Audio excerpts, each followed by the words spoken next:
বেবেজিয়া জামুগুৰি ডিমুৰ বিভিন্ন স্থানত একেদিনাই লোক নিৰ্মাণ বিভাগ আৰু তিৱা স্বায়ত্ত পৰিষদৰ আঁচনিৰ অধীনত 16টাকৈ পথৰ আধাৰশিলা স্থাপন বিধায়ক শশীকান্ত দাসৰ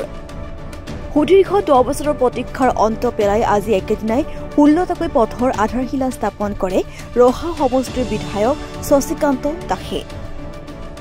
আধাৰশিলা স্থাপন অনুষ্ঠানটোত তিৱা স্বায়ত্তশাসিত পৰিষদৰ কাৰ্যবাহী সদস্য বিশ্বজ্যোতি পাটৰ, লোক নিৰ্মাণ বিভাগৰ SDO আব্দুৰ ৰৌফ, তিৱা স্বায়ত্ত পৰিষদৰ প্ৰাক্তন উপাধ্যক্ষ বিতুল বদলৈ প্ৰমুখ্যে বিশিষ্ট ব্যক্তিসকল উপস্থিত থাকে। মই ধন্যবাদ জনাম যিগৰাকী বলিষ্ঠ নেতাৰ বলিষ্ঠ নেতৃত্বত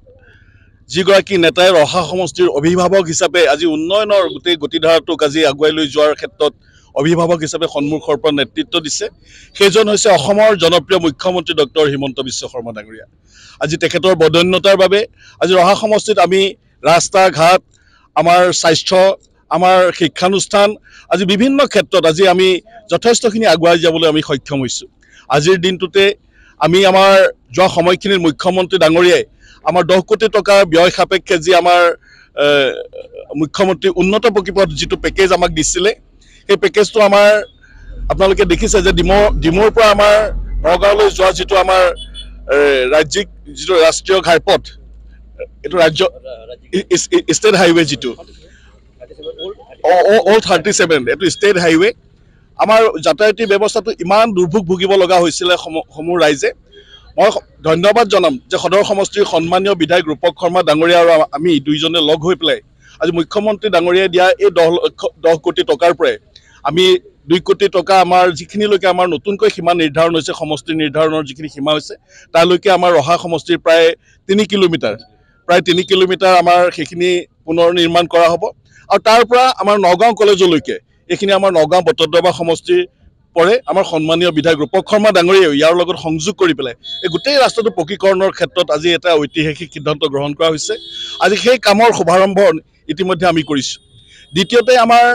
গৰখীয়া থান গোটেই অঞ্চল বৃহত্তৰ অঞ্চলবাসীৰ বাবে আমাৰ শিৰৰ মুকুট।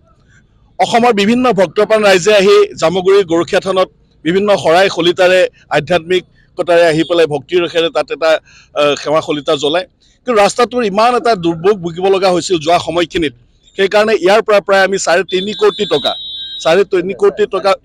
4 কোটি 60 লক্ষ টকাৰে আমাৰ গৰখীয়া থানৰ সেই গেট বেবেজিয়াৰ পৰা আৰম্ভ কৰি আমি 9 মাটিলৈকে গোটেই জৰাজীৰ্ণ পথটো আমি আমাৰ মুখ্যমন্ত্ৰীগৰাকী যিটো আমাৰ উন্নত প্ৰকল্প আঁচনিৰ জৰিয়তে আমি আজি কামৰ শুভাৰম্ভ কৰিছোঁ। তৃতীয়তে আমাৰ নামনি অসমৰ যিসকল আমাৰ ভক্তপ্ৰাণ ৰাইজ বটদ্ৰৱা থানৰ আমাৰ গুৰুজনাৰ গুৰুগৃহত দৰ্শন কৰিবলৈ আহে, সকলো ভক্তপ্ৰাণ ৰাইজে নগাঁও হৈ ঘূৰি নগৈ আমাৰ ডিমৌ যিটো উপপথ সেই উপপথেৰে ৰাইডিঙীয়া হৈ পেলাই আমাৰ গুৰুগৃহলৈ যাত্ৰা কৰে। আৰু আমাৰ ধুবুৰী, গোৱালপাৰা, বঙাইগাঁও বা আমাৰ বৰপেটা, নলবাৰী, পশ্চিম অসমৰ যিমানসমূহ আমাৰ ভক্তপ্ৰাণ ৰাইজ আছে আমাৰ গুৰুজনাৰ গুৰুগৃহলৈ এই ৰাস্তাটোৰে চমুকৈ যায়। এই গোটেই কথাখিনি মুখ্যমন্ত্ৰী ডাঙৰীয়াক আমি যোৱা সময়খিনিত অৱগত কৰিছিলোঁ আৰু মুখ্যমন্ত্ৰী ডাঙৰীয়াই পথটো ভালকৈ নিৰ্মাণ কৰিবৰ কাৰণে আমাক নিৰ্দেশ প্ৰদান কৰিছিলে আৰু সেয়ে তেখেতৰ আহ্বানৰ প্ৰতি সন্মান জনাই, নিৰ্দেশৰ প্ৰতি সন্মান জনাই ভক্তপ্ৰাণ ৰাইজে যাতে গুৰুগৃহলৈ যাতে সুন্দৰভাৱে যাতে যাতায়াতী ব্যৱস্থাৰে যাতে অহা যোৱা কৰিব পাৰে তাৰ কাৰণে আমাৰ সমষ্টিৰ খেতালিৰ পৰা আৰম্ভ কৰি আমাৰ নতুনকৈ যিটো সমষ্টি পুনৰ নিৰ্ধাৰণ হৈছে আমাৰ বামুণ গাঁৱলৈকে প্ৰায় 2 কিলোমিটাৰ ৰাস্তা 2.6 প্ৰায় 2.5 কিলোমিটাৰ ৰাস্তা আমি এমাউণ্টটো 3.40 কোটি টকাৰে সম্পূৰ্ণ খুব সুন্দৰকৈ 2খন গাড়ী পাছ হ'ব পৰাকৈ আজি উন্নত প্ৰকল্প আঁচনি প্ৰায় 18 ফুট দৈৰ্ঘ্যৰ আমাৰ বহল আমাৰ এই ৰাস্তাটো সম্পূৰ্ণকৈ হ'ব। এই ৰাস্তাখিনি হোৱাৰ পিছত আমাৰ গোটেই অঞ্চলবাসীৰ বাবে যথেষ্ট এটা যাতায়াতী ব্যৱস্থাটো সুচল হ'ব আৰু এই কামখিনি আমি আন্তৰিকতাৰে শ্ৰদ্ধাভক্তি সহকাৰে এই কাৰণেই কৰিছোঁ যে পূৰ্বতে এই অঞ্চলটো আমাৰ বটদ্ৰৱা সমষ্টিৰ অন্তৰ্ভুক্ত আছিলে।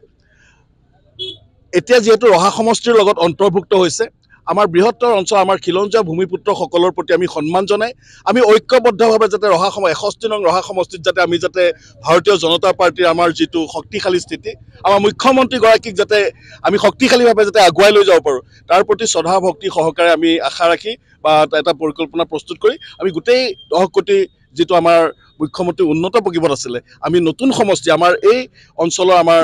ৰাইজৰ প্ৰতি শ্ৰদ্ধা ভক্তি জনাই আমি এই অঞ্চলতে আমি গোটেই অৰ্থভাগ আমি আগবঢ়াইছোঁ। আৰু মই ধন্যবাদ জনাম আজি তিৱা সাহিত্য পৰিষদৰ সন্মানীয় সদস্য বিশ্বজ্যোতি পাটৰ ডাঙৰীয়ানীয়ে আমাৰ গ্ৰাম্যাঞ্চলৰ বহুকেইটা গুৰুত্বপূৰ্ণ পথ আজি তেখেতে প্ৰায় 14টাকৈ পথ তেখেতে আজিৰ দিনটোতে শুভাৰম্ভ কৰিবৰ কাৰণে পৰিৱেশ সৃষ্টি কৰিলে। আজি আমাৰ যুৱ মৰ্চাৰ পৰা আৰম্ভ কৰি ভাৰতীয় জনতা পাৰ্টিৰ প্ৰত্যেকজন কাৰ্যকৰ্তাই আজি গোটেই কাৰ্যসূচীখিনিত উলহ মালহেৰে আজি আহি যিটো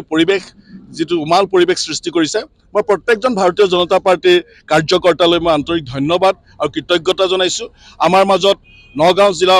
বিজেপিৰ উপসভাপতি সুবৰ্ণ সিং ডাঙৰীয়া বিশিষ্ট সমাজকৰ্মী তেওঁ গোটেই কাৰ্যসূচীখিনিত সহযোগ কৰিছে। আমাৰ নগাঁও লোক নিৰ্মাণ বিভাগৰ আমাৰ SDO আমাৰ আব্দুল ৰৌফ ডাঙৰীয়া, বিশ্বজ্যোতি পাটৰ ডাঙৰীয়ানী আমাৰ মৰিগাঁও তিৱা সাহিত্য পৰিষদৰ আমাৰ কাৰ্যবাহী সদস্য, আমাৰ পঞ্চায়ত সভানেত্ৰী আমাৰ ববিতা শৰ্মা মেধি ডাঙৰীয়ানীকে প্ৰমুখ কৰি আমাৰ নগাঁও জিলা ভাৰতীয় জনতা পাৰ্টিৰ জনজাতি মৰ্চাৰ সভাপতি সঞ্জীৱ দেউৰী, আমাৰ বিদ্যুৎ বৰ্ডলৈকে প্ৰমুখ কৰি আমাৰ পাখিমৰীয়া জামুগুৰি মণ্ডলৰ ভাৰতীয় জনতা পাৰ্টিৰ সভাপতি আমাৰ ভূপেন শইকীয়া ডাঙৰীয়াকে প্ৰমুখ কৰি সমূহ কাৰ্যকৰ্তাই গোটেই কাৰ্যসূচীখিনিত যিটো উদুলি মুদুলি যিটো উমাল পৰিৱেশৰ সৃষ্টি কৰিছে মই সকলোলৈকে আন্তৰিক ধন্যবাদ জ্ঞাপন কৰিছোঁ। আৰু আজিৰ এই পবিত্ৰ স্থলীৰ পৰাই আজি গোটেই ৰহা সমষ্টিৰ আৰ্থ সামাজিক ব্যৱস্থাটো উন্নয়নক সন্মুখৰ পৰা নেতৃত্ব দি এই কামখিনি কৰাৰ ক্ষেত্ৰত যিগৰাকী মহান ব্যক্তিয়ে আমাক এইখিনি অৰিহণা আগবঢ়ালে সেইজনেই হৈছে অসমৰ জনপ্ৰিয় মুখ্যমন্ত্ৰী ডক্টৰ হিমন্ত বিশ্ব শৰ্মা ডাঙৰীয়া। তেখেতক আজি পবিত্ৰ স্থলীৰ পৰাই সমষ্টিবাসী সমূহ ৰাইজৰ হৈ আন্তৰিক ধন্যবাদ আৰু কৃতজ্ঞতা জ্ঞাপন কৰিছোঁ। নগাঁৱৰ পৰা ভাস্কৰ বৰুৱাৰ ৰিপৰ্ট DB নিউজ।